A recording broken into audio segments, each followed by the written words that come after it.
2024 is no doubt the year of politics, but perhaps less so at the ballot box and more in the courtroom. And former President Donald Trump is facing multiple cases. Certainly unprecedented. So let's go off the wall on the trial schedule and impact it could have on the 2024 election. Well, part of the reason we're doing this is because we thought we had a sense of what the rhythm and timeline might be.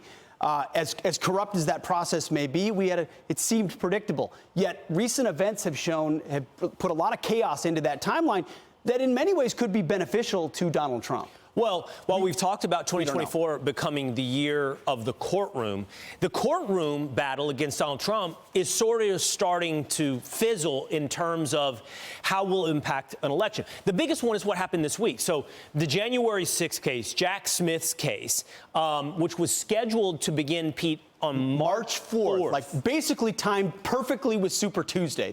It's been what delayed. They wanted. It's now been delayed indefinitely. It dropped off the docket. Everyone said, okay, well, it was planned, it was scheduled. Why did it get moved off the docket? And I think we've got a sense since then.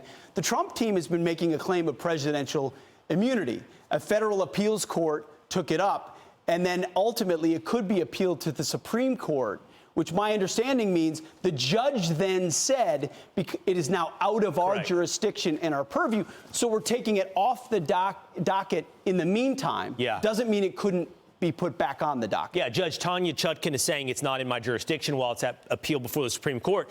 And listen to this quote. It's set a new schedule if and when the mandate is returned. So, of course, what that means is if the Supreme Court says that the president does, in fact, have immunity, it doesn't come back for a courtroom date, again, which was originally scheduled to take place starting the day before Super Tuesday. And how long does that all take? We're here to talk timeline. We don't know precisely. Really, nobody knows.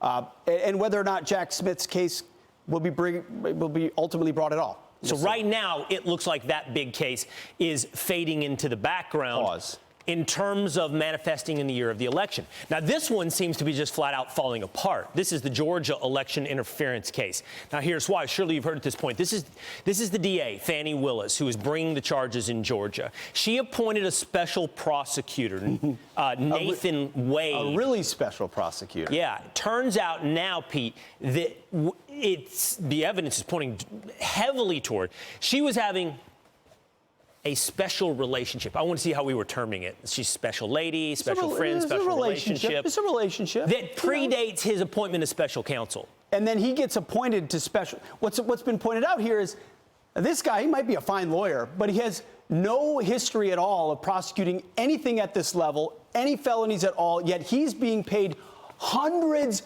of thousands of dollars, which Willis can direct ultimately to the person she has a special relationship with. Just make sure you understand. Part of the case. She's having an alleged affair. Yep. She appoints her romance to bring charges with Trump, pays, because she's in charge of the budget for the special prosecutor, what is it, $488,000 towards this guy. And then guess what? They take vacations together. Based on that. So she's redirecting benefits to herself. Which brings into question the entire case, whether or not she's disqualified herself to actually lead it. Here's Greg Jarrett giving commentary on that on Friday.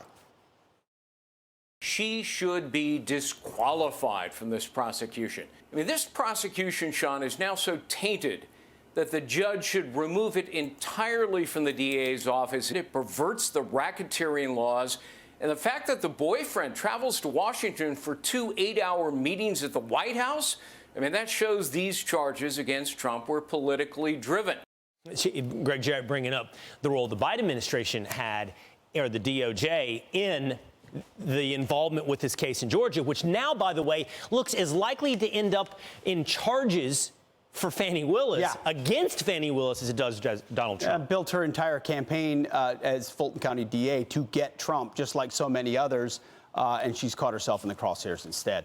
Let's move to the third case we're tracking right now, which is the Mar-a-Lago raid. The raid on Mar-a-Lago really was the public signaling of the targeting of Donald Trump that galvanized a lot of his support in the Republican primary. He's already had a strong base. Then people saw Mar-a-Lago get raided, and they said they're targeting that guy. Well, the classified documents case continues, and in fact, it's currently set for trial on May 20th. That's the date they have on the calendar to have the doc. But there's a lot of questions, Will. There's communications back and forth between the Trump team and DOJ that could delay that timeline. There are some like Jonathan Turley that think this is the biggest one facing Donald Trump. I've heard that from other lawyers as well, that if there was one that they'll have to really fight, this is the one. And I don't know the timeline on this one as well, but Trump teams seek communications, this is in January, between Biden associates and DOJ prosecutors. Yeah, I mean, the back and forth is part of what the Trump team wants to do, is you're asking us for things that are unreasonable, or you haven't provided us all of the evidence.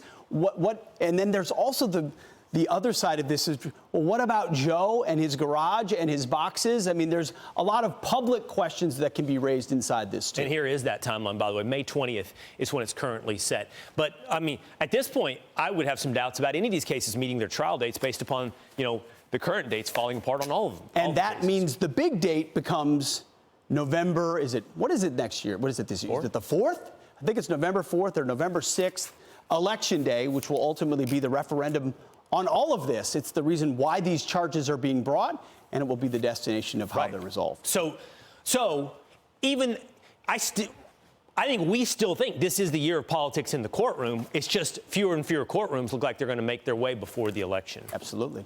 I'm Steve Ducey. I'm Brian Kilmeade. And I'm Ainsley Earhart. And click here to subscribe to the Fox News YouTube page to catch our hottest interviews and most compelling analysis.